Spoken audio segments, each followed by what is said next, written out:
Queen has hosted some eclectic events in her time, but lunch at Windsor Castle today to mark her Diamond Jubilee was right up there.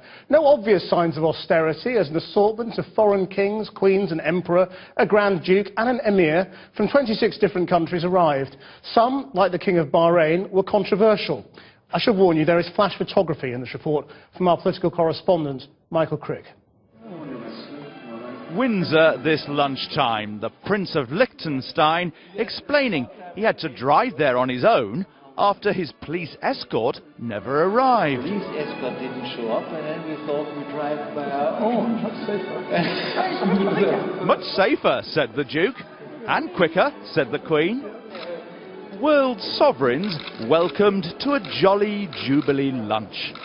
But amid the stream of benign constitutional monarchs were some with dreadful records on human rights. Not just Bahrain, where the kings suppressed critics with violence, but Saudi Arabia, where women face huge discrimination and religions other than Islam are barred in public. Swaziland, which bans political parties, and the king's rich lifestyle contrasts with that of his people. Or Qatar, an absolute monarchy where foreign migrants are often forced labour. Of the 26 guests in the Queen's big picture today, 3 European kings had actually been deposed, while 7 others run states with terrible reputations for resisting democracy, free speech and the rights of minorities. Are you supposed to be enjoying this lunch? Outside Windsor Castle, a small group who think the King of Bahrain is wonderful.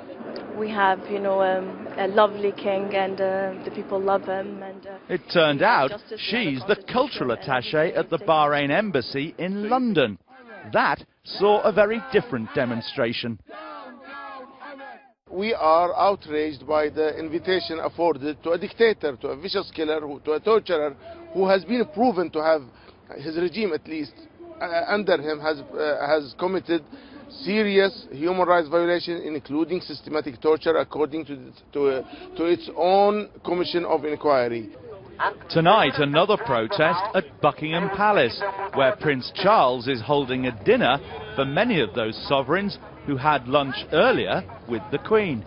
If I was in her position, I would not want to be consorting with people who are accused of gross human rights abuses. That's not a way to celebrate 60 years on the throne. That's an insult to the victims of those tyrants and torturers.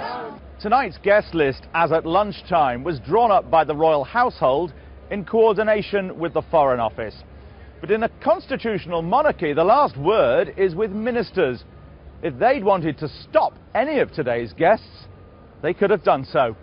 Michael Crick, Channel 4 News, at Buckingham Palace.